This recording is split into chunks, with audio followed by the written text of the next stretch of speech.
If you want to use edge panels or the sidebar on Samsung Galaxy S26 Ultra, it is pretty straightforward. If you go to settings and scroll down a little bit, you should be able to find the display option.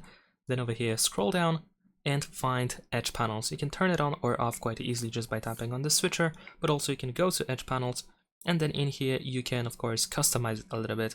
The edge panel is by default located on the right side of the phone, and you need to swipe into the phone inwards in order to reveal it.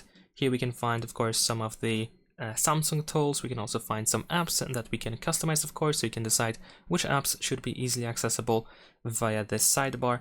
At the bottom we have these dots that allow you to open your app drawer at any point, so you don't have to really go to the home screen in order to open the app drawer. You can use the sidebar instead.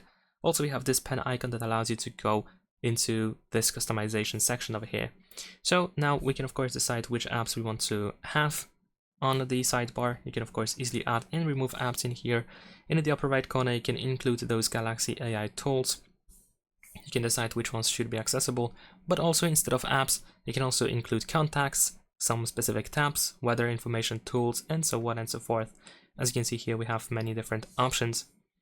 Now in addition to that, we have the handle option, so we can customize the handle as well. And that is pretty much it. Leave a like and subscribe.